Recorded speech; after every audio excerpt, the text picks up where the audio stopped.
우리가 살아가는 이 세상 잠시 머물다가 본향으로 돌아가는 것을 깨달을 수 있도록 하나님 예배를 통하여 주님 우리에게 말씀하신 것을 기억하게 하시고 그 말씀하신 것을 지켜 행할 수 있는 믿음을 우리 안에 부어주시고 또 하나님 결단하며 어떠한 일에도 세상과 타협하지 않을 수 있도록 성령의 충만함을 우리 안에 허락하여 주시옵소서. 화목해 하라신 주님의 명령을 지키는 자가 되기를 원합니다. 어떠하든 이 땅에서 주의 평화를 나누는 자 그리고 기쁨의 소식, 복된 소식을 증거할 수 있는 거룩한 하나님의 자녀가 되게 하여 주시고 오늘도 주님께서 허락하시는 귀한 날, 선물로 주신 날 하나님 마음을 다하여 힘을 다하여 정성을 다하여 순종할 수 있도록 하나님이 우리를 도와주옵소서. 주님 이 아침에 기도할 제목들을 주셨습니다. 믿음을 가지고 부르짖게 하시고 받은 줄로 믿고 감사함으로 아뢰 수 있도록 하나님 우리의 심령을 다시 한번 새롭게 하여 주옵소서. 주님 믿습니다. 모든 것이 정말 감사이고 은혜인 줄 믿습니다. 주님께 영광 드립니다. 예수 그리스도의 이름으로 기도합니다. 아멘. 오늘 우리 하나님의 말씀 시편 39편입니다. 시편 39편 4절에서 7절 말씀입니다. 제아전 성경 지금 구약성경 830페이지입니다. 시편 39편 4절에서 7절 말씀입니다. 시편 39편 4절에서 7절 말씀 함께 읽겠습니다. 여호와여 나의 종말과 연한이 언제까지인지 알게 하사 내가 나의 연약함을 알게 하소서. 주께서 나의 날을 한 뼘 길이만큼 되게 하심에 나의 일생이 주 앞에는 없는 것 같사오니 사람은 그가 든든히 서 있는 때에도 진실로 모두가 허사뿐이니이다. 셀라. 진실로 각 사람은 그림자같이 다니고 헛된 일로 소란하며 재물을 쌓아나 누가 거둘는지 알지 못하나이다. 주여 이제 내가 무엇을 바라리요 나의 소망은 주께 있나이다. 아멘. 할렐루야. 오늘의 말씀을 통해 회복해 하시는 소망이 주님 안에 우리 안에 주님이 부어주실 줄 믿습니다. 여러분의 인생을 한마디로 표현한다면 어떤 단어가 떠오르십니까? 저는 오늘 시편 39편의 말씀을 묵상하면서요 이 단어들이 눈에 들어오더라고요. 나그네, 잠깐 머무는 자, 그림자처럼 다니는 자. 바로 우리의 인생은요 잠깐 머무는 나그네의 길인 줄 믿습니다. 다윗은 지금 1절과 2절에 보면요 침묵하면서 자신을 다스리려고 하지만 어떻게든 말하지 않고 이 마음 가운데 어려움과 고난 속에서도 정말 하나님을 바라보는 마음을 갖지만 결국에는 그 마음이 점점 속에서 불이 붙는다라는 것을 고백합니다. 잘 참는 사람들도 언젠가는 터질 때가 있습니다. 어떻게든 참아보려고 하고 어떻게든 인내해보려고 하지만 언젠가는 그것이 골마서 좀 터져버리는 경우들이 있어요. 근데 다윗이 좀 특이합니다. 참다가 터지지만 이것이 사람을 향한 터짐이 아닙니다. 그는요 변함없이 하나님께 터뜨립니다. 솔직하게 하나님께 터뜨려요. 그것이 4절의 말씀입니다. 여호와여 나의 종말과 연한이 언제까지인지 알게 하사 내가 나의 연약함을 알게 하소서. 너무나도 지금 고통스럽습니다. 이 고통이 언제 끝날 것인지 하나님 저에게 알려주세요. 나는 너무나도 연약하다라는 것을 그는 고백하지요. 그리고 5절에 말씀합니다. 주께서 나의 날을 한 뼘 길이만큼 되게 하시며 나의 일생이 주 앞에는 없는 것 같사오니 사람은 그가 든든히 서 있는 때에도 진실로 모두가 허사뿐이니이다. 셀라. 자기의 인생이 한 뼘 길이만큼이다 라고 고백해요. 우리의 인생이 아무리 길어도 영원하진 않습니다. 아무리 이 땅에 우리가 오래 산다 하더라도 100세, 120세의 인생인데 하나님께 볼 때에는 아주 짧은 시간이에요. 우리에게는 길게 느껴지지만 너무나도 짧은 시간이죠. 왜냐하면 하나님은 시간에 갇혀 계신 분이 아니시고 하나님은 시간 위에 계신 분입니다. 그래서 1000년이 하루 같고 하루가 1000년 같다라는 이 말씀처럼 하나님께는 시간은 사실 무의미합니다. 하나님께는 우리의 인생, 이 짧은 인생이 그냥 정말 하나님께는 더 짧게 느껴지는 거지요. 여러분 6절에 이렇게 말씀합니다. 진실로 각 사람은 그림자같이 다니고 헛된 일로 소란하며 재물을 쌓으나 누가 거둘는지 알지 못하나이다. 제가 시편 39편에 저에게 다가온 말씀이 바로 6절의 말씀이었어요. 사람이 그림자 같다. 그림자의 특징이 무엇입니까? 실체가 아니지요. 빛이 비출 때에는 나타나지만 빛이 사라지는 순간 없어지는 것이 그림자입니다. 하나의 형태입니다. 본체가 되지 않는다는 거죠. 여러분, 사람은 바로 영원한 존재가 아니다라는 거예요. 덧없는 존재라는 것입니다. 아무리 우리가 뭘 하려고 한다 하더라도 이 그림자처럼 있다가도 없어질 수 있는 존재가 바로 우리의 인생이다. 또 그림자의 특징이 무엇입니까?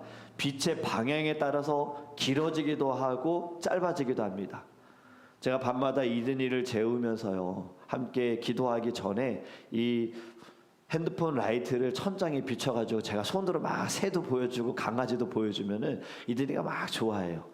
근데 이걸 가까이 하면 커지고 멀리 하면 작아지잖아요. 그림자가 그런 거예요. 형태는 그냥 계속 바뀝니다. 우리의 인생이 그래요. 예측할 수 없어요. 이럴 때는 좋다가 또 이럴 때는 어렵고 힘들다가, 아침에는 막 좋다가 또 저녁에는 슬퍼하기도 하고, 인생은 예측할 수 없고 빠르게 변하고 늘 불안정합니다. 그림자처럼요. 그리고 인생은 또 일시적이다라는 거예요. 잠깐 존재하다가 사라지는 존재. 이것이 그림자의 특징인 것처럼 우리의 인생의 특징이 그렇습니다. 또 말씀하죠. 헛된 일로 소란하다. 소란하다. 아무것도 아닌 일을 가지고 막 소란, 난리법석 떠는 거. 중요하지 않은 일에 막 목숨 거는 거. 사소한 일에 목숨 거는 거. 비본질적인 일에 너무 힘을 빼는 거. 영적인 에너지 낭비하는 거. 정말 써야 할 때 쓰지 못해서 영적인 전쟁에서 계속 지게 되어지는 이러한 일들. 또 재물을 쌓으나 잠시 머무는 인생에 열심히 재물을 쌓으려고 하는 거예요. 여러분, 혹시 이런 질문을 스스로 해본 적 있습니까? 돈을 모으려는 이유가 무엇인가? 내가 왜 이렇게 열심히 일하면서 돈을 모으려고 하는가? 나의 노후? 자녀들을 위해서? 아니면 좀 더 나은 삶을 위해서? 근데 마지막에 이렇게 말씀합니다.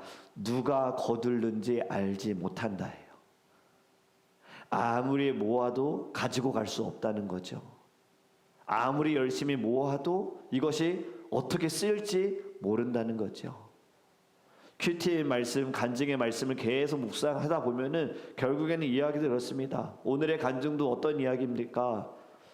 오늘의 간증이 남편이 아내와 상의하지 않고 조금 더 사업을 해보기 위하여 지방에 가서 사업을 하다가 일하는 사람들로 인하여서 어려움을 당할 때, 그 경제적인 어려움뿐만이 아니라 관계적인 어려움을 당할 때 진정 하나님의 은혜를 경험하게 되어지는 고백을 합니다. 여러분, 우리의 인생은요 정말 너무나도 덧없다는 거예요. 그래서 종교개혁자 칼빈은 이렇게 이야기했어요. 자기 인생의 허무함을 깨달은 자만이 비로소 참된 소망이신 하나님을 찾게 된다. 그림자 같은 인생을 깨닫는 것, 절망으로 끝나기 위함이 아니라 하나님께 시선을 돌리기 위한 은혜의 시작이다라는 겁니다. 하나님은 고난과 고통을 허락하시는 이유가 우리의 시선을 하나님께로 돌릴 수 있도록 다시 돌아오게 하기 위한 은혜의 방편이다라고 이야기하는 거예요.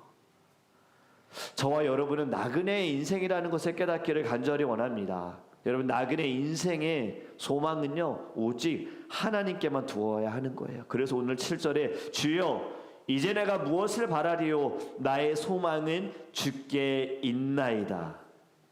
인생의 허무함 속에서 다윗은 자기 자신이나 상황이 아닌 하나님을 소망합니다. 진정한 소망이라는 것은 내게 무엇을 주실 것인가, 내 삶을 어떻게 역전케 하실 것인가의 기대가 아니라 하나님 그분에게 나의 소망을 두어야 할 줄 믿습니다. 그럴 때 징계도 은혜가 되는 거예요. 여러분 10절에 주의 징벌을 나에게서 옮기소서, 주의 손이 치심으로 내가 쇠망하였나이다. 주님의 채찍, 너무나도 고통스럽지만 거두어 달라라는 이 간구. 다윗은 하나님의 징계를 피하려고 하지 않습니다. 그 손에서 벗어나기를 간구한다는 것은 징계가 저주가 아니다라는 것을 아는 거예요. 징계는 오히려 내가 하나님의 자녀다라는 것을 보여주는, 증명되어진다라는 것을 그는 깨달아서 하나님이 하시는 징계도 기꺼이 받고, 하지만 너무나도 고통스럽게 이것 또한 거두실 수 있는 분은 하나님이십니다 라고 그는 고백하는 겁니다.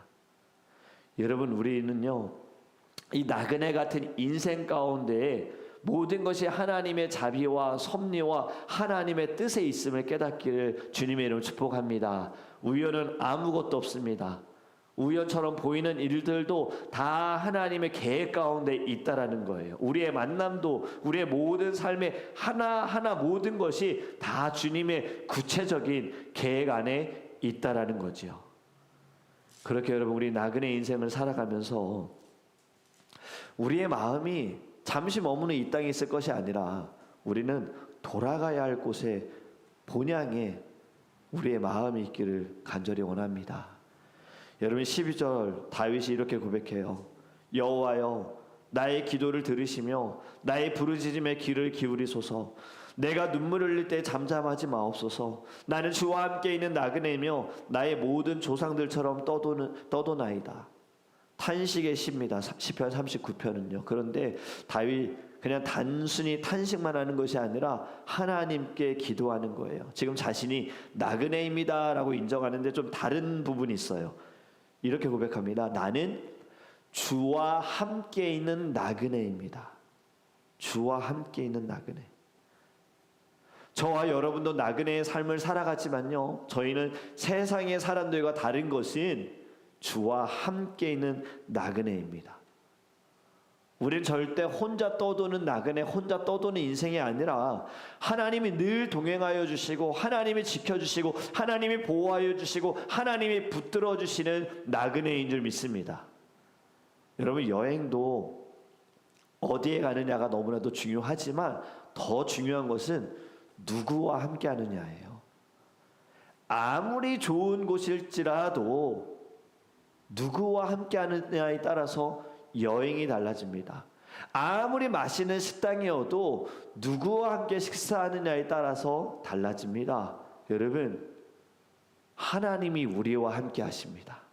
지금 우리와 함께 하신다라는 이 말씀을 통해서 떠오르는 단어가 있을 줄 믿어요. 임마누엘입니다. 내가 너희와 함께 하리라. 아들을 낳으니 그 이름을 임마누엘이라 하리라. 여러분, 임마누엘의 하나님께서는요, 우리와 늘 영원히 함께하여 주실 줄 믿습니다. 예수님께서도 승천하시면서 말씀하신 것이 가서 제자 삼으라, 내가 너희와 영원히 함께하리라 라고 말씀하셨잖아요. 하나님께서 우리를 구원하여 주신 것은 단순히 죄에서 우리를 건져주시고 단순히 천국에 들어가기 위한 것이 아니라 영원히 함께하기 위하여서, 우리와 동행하는 삶을 보여주기 위하여서 우리를 살려주셨다는 거예요. 그것 때문에 예수님을 이 땅에 보내셔서 십자가에서 죽게 하셨어요. 우리 나그네 인생, 우리는 절대로 혼자가 아닙니다. 외롭다고 쓸쓸하다고 여겨질 수 있으나 우리를 하나님은 절대로 혼자 내버려 두시지 않습니다. 늘 그 불꽃 같은 눈동자로 우리를 지켜보시고 또 주무시지 않고 졸지도 않으시지는 하나님께서 우리와 함께 하신다라는 거예요.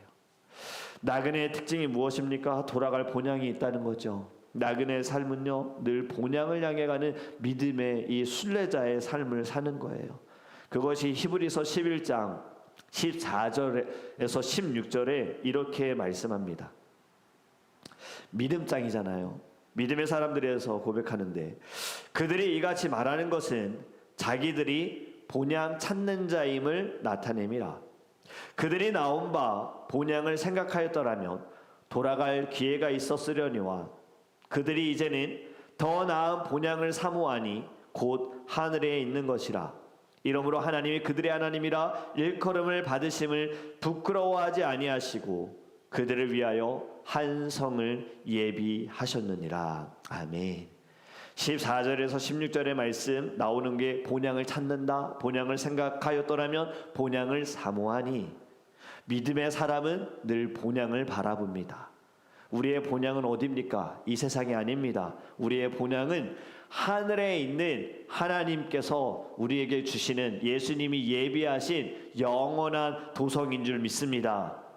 본향을 향한 발걸음 믿음으로 내딛으시기 바랍니다. 지금 다윗은요, 나그네 인생이지만 본향을 향하여 나아감에 그는 기도를 멈추지 않았어요. 늘 끊임없이 어떠한 일들이 벌어질 때, 감사할 때에도, 고난 가운데에도, 억울한 일을 당할 때에도 그는 하나님께 기도했습니다. 바로 시편이, 다윗이 쓴 모든 시편의 고백이 찬양이지만 찬양도 곡조 있는 기도로서 하나님께 아뢰는 거잖아요.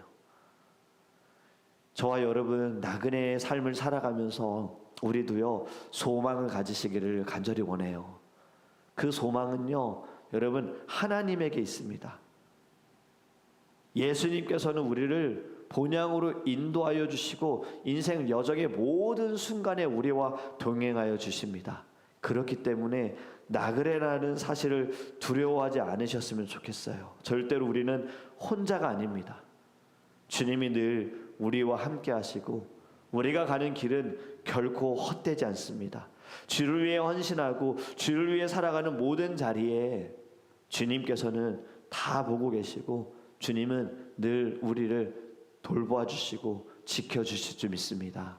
이 아침에도 기도할 때 하나님이 안아주시는 하나님의 손길을 느끼셨으면 좋겠습니다.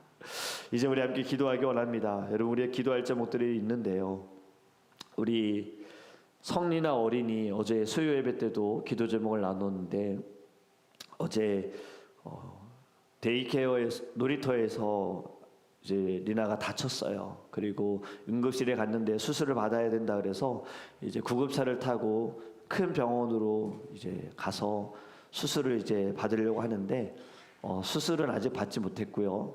아마 오전 8시 반 이후에 수술을 받을 것 같다고 성훈련 집사님이 이제 저하고 또 통화하고 어제 새벽에 저한테 문자를 주셨는데, 성훈련 집사님이 저한테 이렇게 문자를 주셨어요. 목사님, 리나가 크게 다치지 않은 것에 하나님께 감사하고 있습니다. 많은 분들이 걱정해 주시고 염려해 주시고 기도해 주시는 것에 너무나도 감사드립니다. 그런데 마지막에 이렇게 말씀하셨어요. 사탄에게 흔들리지 않는 굳건한 믿음입니다. 담대한 모습으로 주일날 뵙겠습니다. 돌아오는 주일 친교를 성웅정 집사님 가정에서 하십니다. 성웅정 집사님 그리고 우리 박하연 집사님 매일 두 분이 같이 큐티 하시고, 우리 성홍조 집사님 매일 새벽 예배를 온라인으로 드리고 계세요. 어려움과 고통 가운데 그 마음 흔들리지 않도록 주님이 붙들어 주심을 믿습니다. 나그네로 살아가는 우리의 모든 자리에는요, 뜻하지 않은 상황들을 많이 만나게 될 거고요, 더 주를 위해 헌신하고 주를 위해 순종하는 모든 자리에 시험은 다가오게 될 겁니다. 여러분, 저희도 이 아침에 기도할 것이 무엇이냐면, 먼저 하나님, 이 나그네의 삶을 살아가면서 우리의 생각대로 되지 않을 때 우리는 참 너무나도 답답해하고 어려워하고 뜻하지 않은 상황을 만날 때 주님을 잊어버리는데, 주님, 모든 순간에 주님이 우선이 되기를 원합니다. 우리의 소망은 하나님께 있습니다. 하나님을 바라보기 원합니다. 잠시 머무는 이 세상에 저희들이 당하는 모든 일에 하나님 집중할 것이 아니라 지금 우리가 가는 길, 주님이 함께 하시는 길, 영원한 천국을 바라보면서 하나님 소망이 넘치게 하소서. 하나님께 맡겨드립니다. 임마누엘의 하나님을 보기 원합니다. 절대로 외롭지 않습니다. 쓸쓸하지 않습니다. 늘 주님이 함께 하심을 믿게 하소서. 우리 다 함께 주여 부르시고 통성으로 기도하기 원합니다.